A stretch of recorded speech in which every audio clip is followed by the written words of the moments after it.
welcome back inside the Crazy Ant Farm. I feel like we could just say Becca. We don't even have to say the full name anymore. No, Everybody they know. knows. They know. Our forever guest. 14. No. Yeah, nah. How can they? 14 times. This is the 14th time you have been on the show. It's freaking amazing. It's absolutely amazing. Well, thank you so much for having me back again. Always. Of course. You know, we got you anytime. You're basically the third co-host. We need a chair Yeah, right no, here. we do. It's true. And we'll just have a cardboard cutout I right say here. you're my trusty podcast. Of course. Oh, so how you been? What's been up?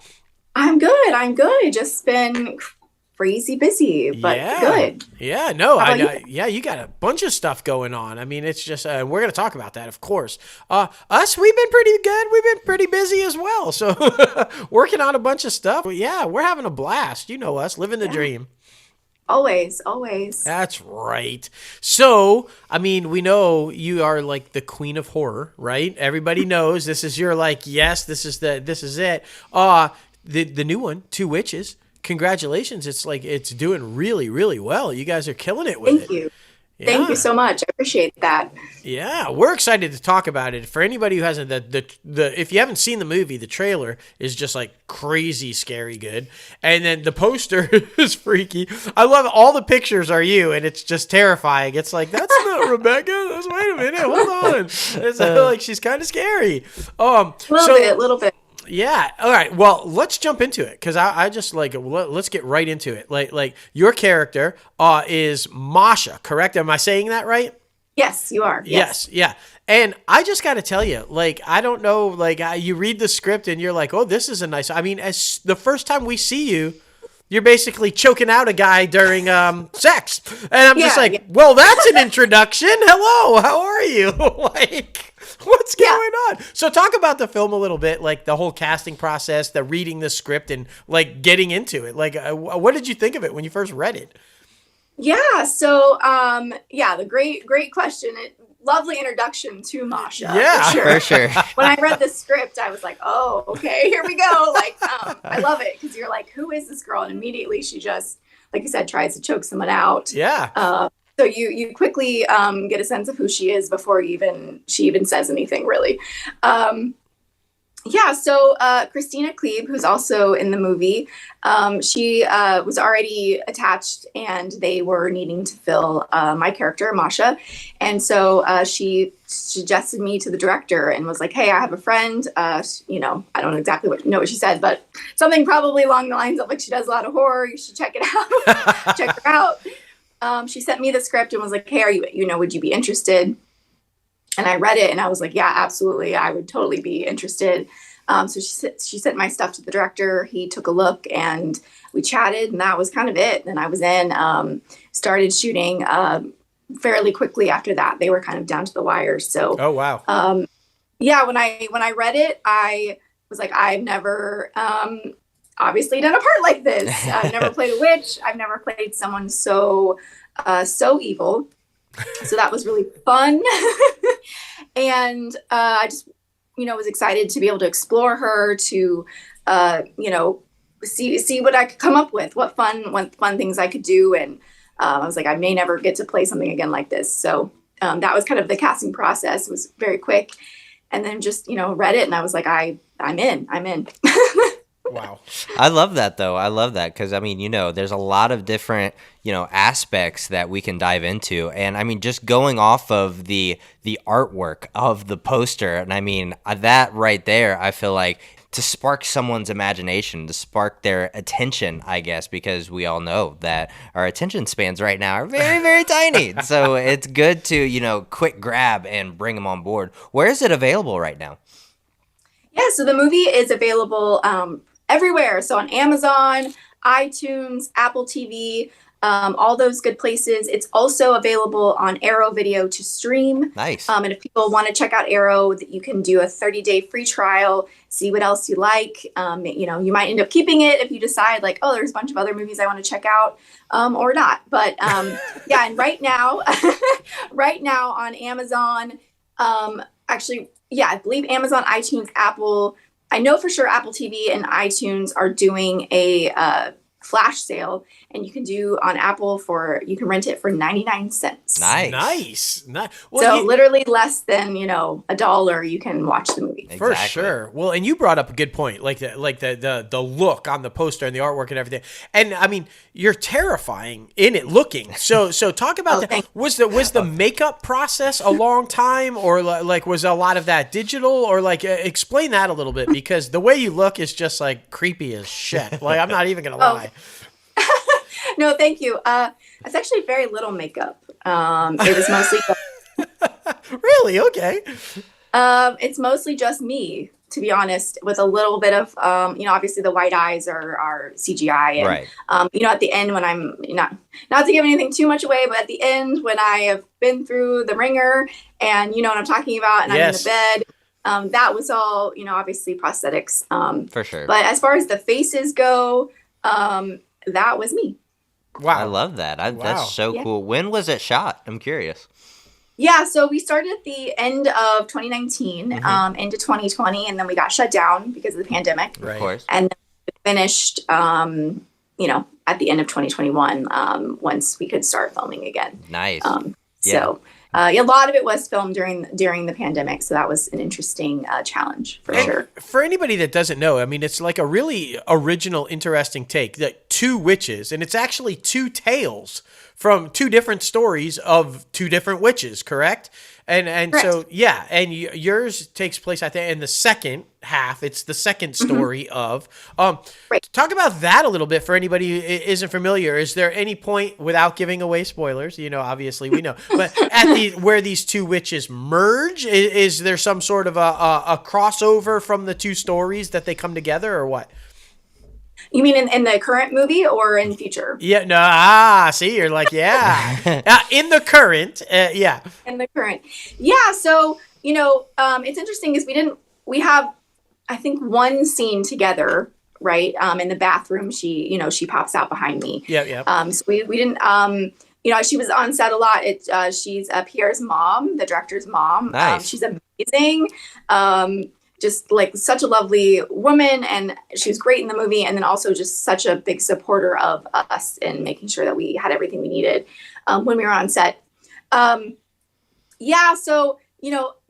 basically when she, like I say in the movie, when she dies, I'm gonna get her powers. Mhm. Right.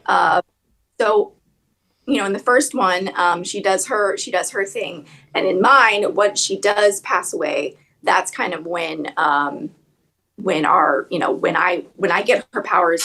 And what I always kind of saw was when she shows up behind me is kind of like when our powers have fully like kind of merged, and we're kind of fully I'm fully taking kind of over what she had and figuring out how the powers work and what can I do with them.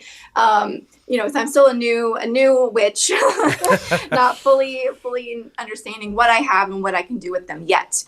So that's kind of for me where the stories merge for my character, Right. And how they come together.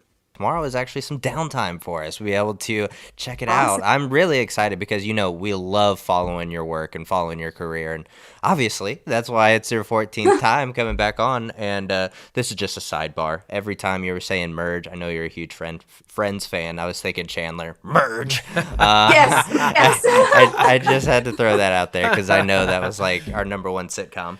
But we're super excited because you are also working with another one of our favorites, who is the one and only Jared Becker. And he is such an amazing guy. I love that you two came in contact together and actually, starting to collaborate on some things. And so what's that like? What's it like working with the one and only? No, he's so great. We have a drama called Never Strangers that we announced a couple months back. Yeah. I don't even know what time it is now, Right. like Wednesday, I think, that we're going to be working on. And I'm really excited about that one. We're, in pre-production now and working on getting that going. So hopefully we'll be filming either later this year or early next year. Nice. He's so lovely. So much, in fact, that we are now working on a few more projects together that hopefully we'll be able to announce within the next coming months. So Fantastic. yeah, he's great. So I'm really excited to be able to bring that film to life. Yeah, that sounds amazing. And I mean, you guys, I think it's going to be a great collaboration because you guys are both phenomenal, and I think it's going to be really, really good. And you hinted at the next one for Two Witches, like a sequel. So that's kind of like, I'm guessing you're on board for that. I am, absolutely, I am. Yeah, so there is a sequel coming. Yes, the script is written, and now we're just working on, getting it ready to film. So I'm really excited to be able to, play her again. Yeah. And see where her powers will take her. It's interesting because, she very much is the villain in the film, right? Yeah. You don't love her as a person, but the response to her has been really amazing because people love her anyway. And I think not because she's, bad and she is, like, she is an evil person. But when I was, approaching her, I think there's a part of us that can sort of understand, loneliness and what it feels like to not be seen. And that's where I, came at her from, was that standpoint of just wanting someone to notice her. And when she gets the powers, unfortunately, she doesn't, do with them what she should. She doesn't change the world for the better, unfortunately. But I have really found the response to her so interesting and so really cool, because I didn't know exactly what people were going to think, if they were just going to find her awful and annoying and like, oh my God, like, get off the screen. Or if they were going to be, somewhat enticed by her. So it's been fun that people are, not rooting for her, but have, gone along for the ride. Yeah. Yeah, most definitely. It's just so exciting to see how this is all, developing and prevailing and all of the good things. And it makes me really excited to, watch it. And I mean, to be honest, it makes me want to stay. I have to get up at 5:00 tomorrow morning, but I feel like I might want to stay up and watch it tonight. Yeah. Cause I mean, just the way you're describing it and the way that it just sounds like you had fun on set. And that's really all we're asking for out of our careers, right? Is just to have a little bit of fun on set while doing what you love.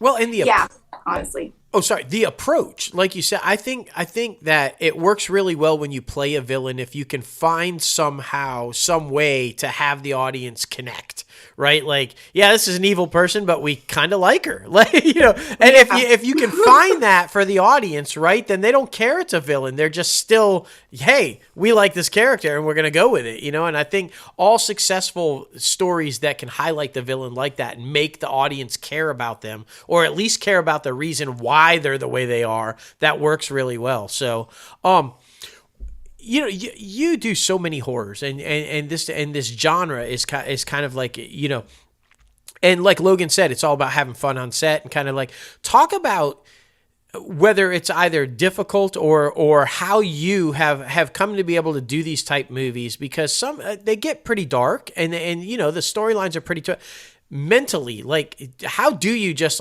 can you snap out of it and you're laughing and having a good time on set, or are you are there moments where you're like, whew, I gotta step back from this a little bit and kind of talk about that? With doing so many of them, I'm assuming you have a way that you deal with that. Yeah, no, that's a great question. I do a lot of dark material for sure. For me, what's helped me the most is, I'm not a method actor by any means. I don't stay in character, all day and at lunch, and that's just exhausting to me. I don't know. Yeah. And like you said, the fun aspect kind of goes away. It is an art, and we are doing a job, but you also want to have fun, or it's just torture. And I did a reshoot day yesterday for a feature called The Veil that I filmed earlier. And it was all emotional scenes, pretty much, goodness. That we were doing, and it is exhausting. At the end of the day, it's like red eyes, just puffy face, for sure. Tired, but then you're also, there's somewhat of you're proud of your work. You're proud that you were able to go there. For me, at the end. So I stay in it while we're doing the scene. You'll probably find me in the corner of the room or wherever we're at, muttering to myself or doing something just to kind of stay in it. I'm not an actor that can just be turn off and turn on within 2 seconds, but I get there pretty quickly, but not that quick. But when I'm wrapped, I kind of have a ritual of saying goodbye to them and, thanking them for their time. It sounds kind of cheesy, but especially when I did like, SVU, for instance, it was like, that was a character that was just like clinging on to me. For sure. So, and I still get emotional thinking about it. So it's like, I have to just say, goodbye to them and like put them away. And then that kind of like releases it. Then it's, then I don't have to still hang on to whatever is going on. The sad thing is being awful, being a villain didn't stay as much as like having it done to you. Right, exactly. That's interesting. That was a little bit easier to kind of throw off, because it was like, that's not me and that's not my life. And I don't, I can go about my day. But it was a lot of fun to also explore that and figure out, like you said, why, and just having fun at the end of the day, really, with those characters. Oh, most definitely. And I mean, we've been trying to talk about mental health a lot recently, just because, there's a lot of situations, and after the pandemic and being isolated for so long. So we've been trying to talk about that a lot, especially for, as you know, the up and comers breaking into it that listen to the podcast. And so they can use these methods to try to continue forward and to try to, be able to separate that from themselves and their day-to-day lives, and they don't have to stay in that mindset and figure out ways to cope with those situations to continue moving forward, like I said. So we always appreciate your insight. You're so good. Oh, thank you. It's funny because Brandon, I don't notice it when I'm filming, on location somewhere else. Like, I don't have anyone else with me, but when I'm filming here, in LA, and I come home, Brandon says he notices I'm different. I don't notice it. I don't feel like I'm being different. I don't feel like consciously I'm trying, but he's like, there's a little something else that stays until you're done. Yeah. Which is really interesting to me. I'm like, what is it? Right. What am I doing? Well, that's interesting because, we often talk so much about the actor's process for mental health and for what they do and prepare and how they come out of it, like you were saying, and everything. We never think about the significant other and what they might have to be going through. And so I'm guessing if he notices that there's something different about you every time and that it stays until it's over, he must have a process of how does he deal with the different Becca while she's doing that, right? So, I mean, yeah, that's an interesting point. You don't really think about if you bring the work home and he's like, "Hey, you're a little off." Are you good? Are you okay? Yeah. Usually he won't say anything until like after the fact, because I know he knows that like, he's not trying to mess with me or whatever. But it's an interesting. It's like I don't feel like I'm any different. I don't feel like I'm doing anything else but being me. But I'm not. I don't see it from the outside. So. Right, exactly. Well, I love that, though. I love that. Kudos to him. Yeah. I mean, you got to be supportive about, even if the missus comes home a little different, you got to be supportive. You got to be supportive, for sure. That's right. For sure. Well, I'm always curious because, we're so alike in so many ways. What shows or movies are you watching right now? Oh, that's a great question. Whew.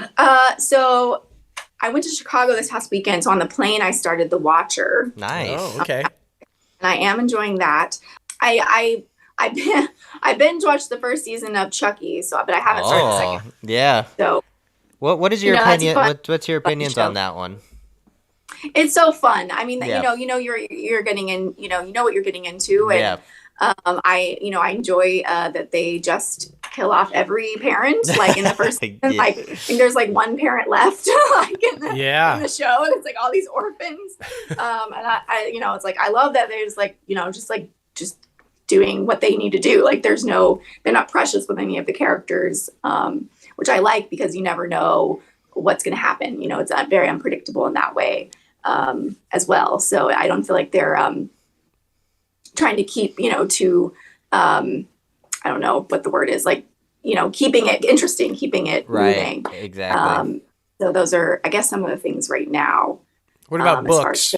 Any good books lately? I'm so far behind on my reading. I'm 4 books behind on my book schedule. Oh my goodness. I know it's bad. I'm trying to read The Luckiest Girl Alive so I can watch the movie. And I'm almost done with the book, but every time I've been trying to read lately, I've just been falling asleep. So not good. So I am currently reading that, and I am really enjoying it. So I can watch the movie because I want to be able to. And that's the one with Mila Kunis, right? Yeah. Yeah, on Netflix. Okay, cool. I love that. Yeah. Did you Because ever? I feel like once I watch the movie, I won't want to read the book. Right. I already know. Exactly. You know? To try to, did you watch or did you read Where the Crawdads Sing?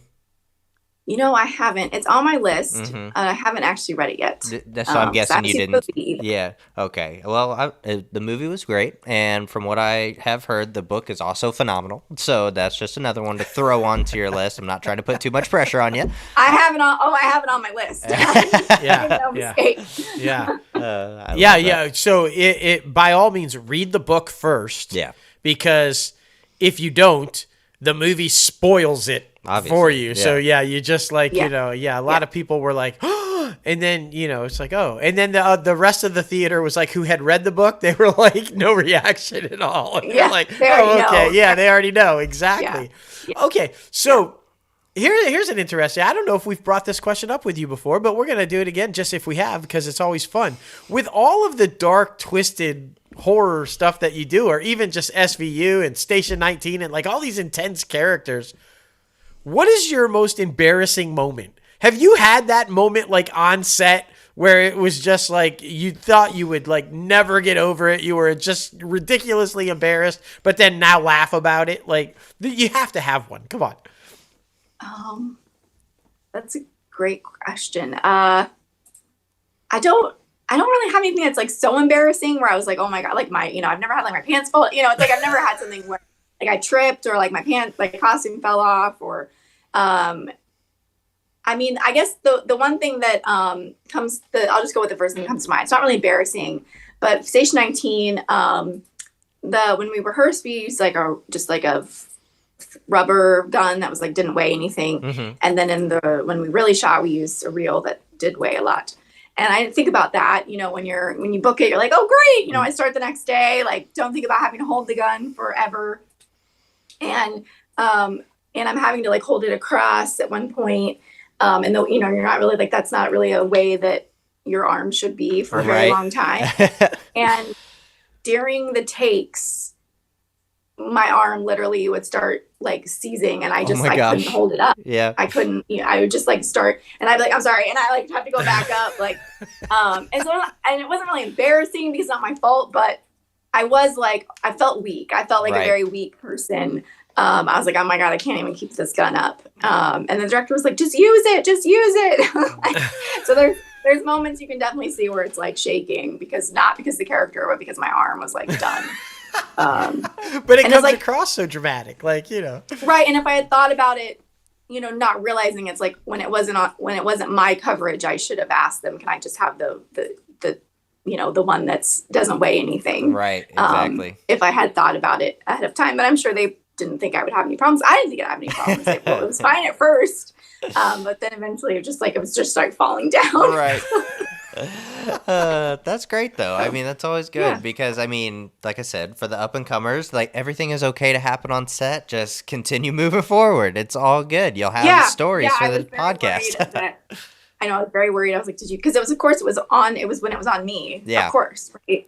It wouldn't matter if it was on someone else, but of course it's when it's on me. So I was very worried about if they got it. But everything went fine. But they even talked about it afterwards. Danielle does a Instagram live, and she had Logan on there, and he was talking about like poor Rebekah and the gun. I'm like, oh my gosh.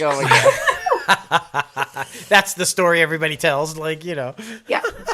For sure. But that's fun. That's good. A lot of people don't realize how heavy that can get, take after take after take after. Hey. Yeah, we completely understand. For sure. That's so funny. Well, listen, thank you so much, as always, for coming back on the show. You're amazing every single time, and we love promoting the crap out of you because you deserve it. You have such a loyal fan base, and we are definitely the leaders of the fan base, leaders of the free world, all the good things.